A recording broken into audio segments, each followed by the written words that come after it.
Bem, vimos até agora como se dá o processo de evaporação. Vamos agora começar a analisar o processo de transpiração. O processo de transpiração consiste na evaporação da água que vai acontecer nos estômatos das plantas. Então, qual é a diferença básica entre o que nós vimos até agora de evaporação e o que acontece na transpiração? A diferença básica é que na transpiração haverá uma mediação feita pela fisiologia da planta. Então a planta ela vai modificar esse processo de evaporação que vai acontecer nos estômatos da planta. A planta pode fechar os estômatos, tem plantas inclusive que são caducifólias, as folhas caem, evitando o processo de evaporação. Tem outras que utilizam proteção contra a evaporação, como é a carnaúba, que coloca a cera de carnaúba sobre a superfície. Então a planta pode definir estratégias que vão modificar o padrão de ocorrência dessa evaporação que vai acontecer nos estômatos da planta. Então, o processo de transpiração, ele vai ter todas aquelas variáveis que condicionaram o processo de evaporação, porque é de evaporação que se trata a transpiração, a evaporação que vai acontecer nos estômatos da planta, e assim como também as interferências e os fatores condicionantes associados à própria fisiologia da planta. Então, vai ser os fatores que nós já vimos da evaporação continuam sendo importantes na definição do processo de transpiração, como também agora surgem os fatores associados à fisiologia da planta. A teoria básica que rege o processo de transpiração é exatamente a teoria de Dickson, né? Então, a teoria da coesão, adesão, sucção e tensão de Dickson. Então, em que é que caracteriza essa teoria de Dickson? Ela vai estar caracterizada pela seguinte maneira. Inicialmente, você vai ter o processo de evaporação na planta.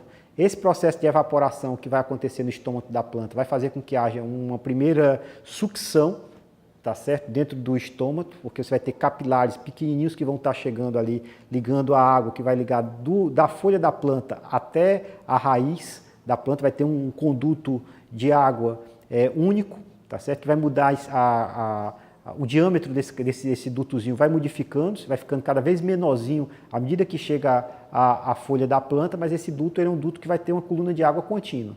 Então, quando evapora na folha da planta, há um processo de sucção.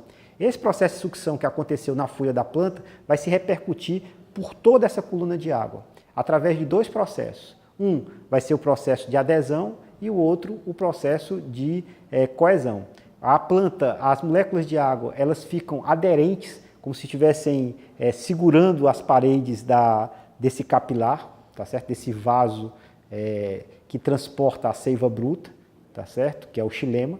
Ele fica amarrado, segurando a esse vaso, ao mesmo tempo que ela se segura às demais moléculas de água. Então, adesão à parede e coesão, que vai ser a coesão associada às pontes de hidrogênio, que vão estar fazendo com que uma molécula de água gere tensão e gere um processo de mantê-las todas elas unidas. Então, esse processo ele vai se repercutir da folha da planta até a raiz. E na raiz vai existir uma tensão que vai tentar succionar a água do solo.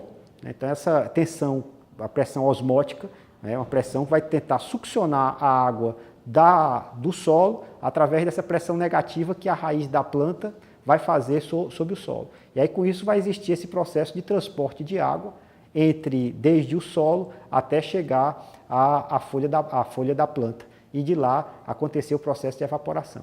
A planta em si ela não quer evaporar, tá certo? Esse processo de evaporação ele acontece como sendo um preço que a planta paga para manter os estômatos abertos para que entre o oxigênio para que ela possa fazer todo o seu processo de fotossíntese. Então a planta, se escolhesse, ela não evaporaria, mas ela evapora como sendo esse preço que ela paga para receber o oxigênio e gerar todo o seu processo metabólico. Então tem algumas plantas que esse preço pode se tornar tão caro que vai ter alguma estratégia de defesa, como eu falei para você, como as plantas da caatinga, que caem as folhas no período seco ou em outras regiões do planeta, ou então alguma outra estratégia de tentar fazer essa mitigação. Existe até uma classificação das plantas em função dessa eficiência que ela tem em perder ou não água, a relação entre perder água e produzir biomassa. Tá certo? Então esse processo é um processo então, de evaporação que fica sendo regulado pela fisiologia da planta. Então, esse processo vai ter. Um fator importante que cabe observar é o seguinte, que lá na raiz vai existir uma disputa entre a tensão que o solo faz tentando succionar a água e manter essa água no solo e a tensão que a planta faz para tentar tirar essa água do solo.